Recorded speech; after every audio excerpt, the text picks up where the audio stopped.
The verse that I recited in the beginning is one of the profound advices of the great giant Luqman. Now we all know Luqman, alayhi salam. He was dark-skinned. He lacked physical beauty. Somebody asked him once and said to him, your face is so ugly. It didn't have physical features, beauty, whatever it is. You lack physical beauty. So he gave such an amazing answer. He said, أَتَعِيبُ بِهَذَا عَلَى النَّقْشِ أَوْ عَلَى النَّقَّاشِ أَتَعِيبُ بِهَذَا عَلَى النَّقْشِ أَوْ عَلَى النَّقَّاشِ. When you say my face lacks it, I'm asking you, are you frowning on the pattern or are you objecting on the pattern maker? Are you moaning on the design or the design maker, and that is the Almighty? He was a great man of profound wisdom. He said to his son, وَلَا تُصَعِّرْ خَدَّكَ لِلنَّاسِ وَلَا تَمْشِ فِي الْأَرْضِ مَرَحًا إِنَّ اللَّهَ لَا يُحِبُّ كُلَّ مُخْتَالٍ فَخُورٍ وَاقْصِدْ فِي مَشْيِكَ وَاغْضُضْ مِنْ صَوْتِكَ إِنَّ أَنْكَرَ الْأَصْوَاتِ لَصَوْتُ الْحَمِيرِ. Oh my son, don't be hostile, don't be harsh, don't frown, don't be abrupt with people. By the way, I read an article. They say when you frown, you exert more facial muscles than when you smile. So it's cheaper to smile. The definition of a smile, the only curve that puts things straight. The only curve that puts things straight. And somebody made a definition of a yawn. What's the definition of a yawn? The only time married men get to open their mouths.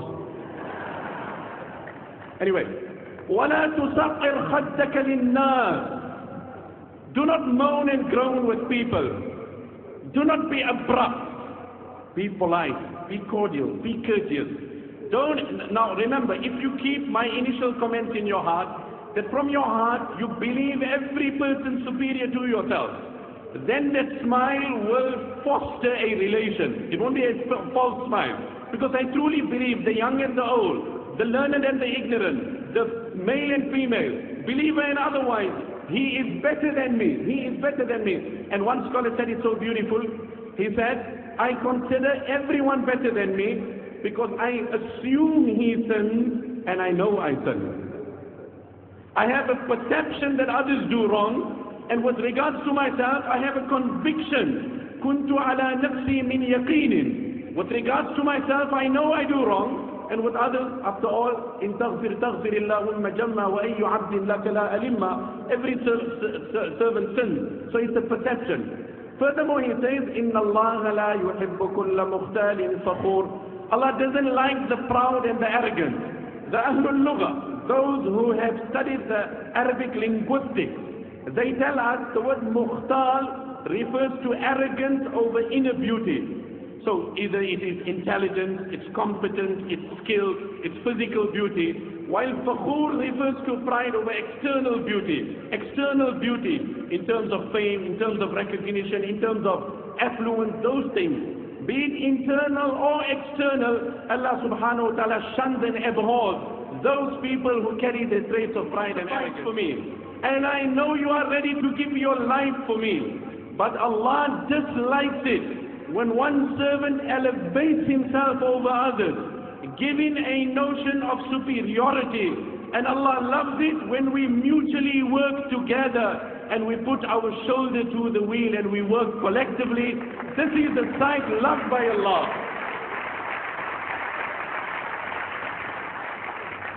I read an English proverb. It said, a society grows great. A society grows great when old men plant trees whose shade they know they will never sit in. A society grows great.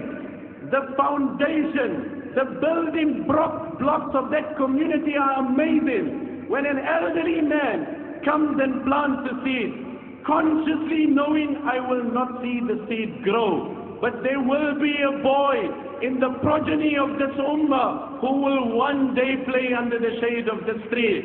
And that's enough to make me happy. If only that can become the building blocks of our community. If only that can become the vision. This is the time that Allah has given us. The ground is fertile. The opportunity is perfect.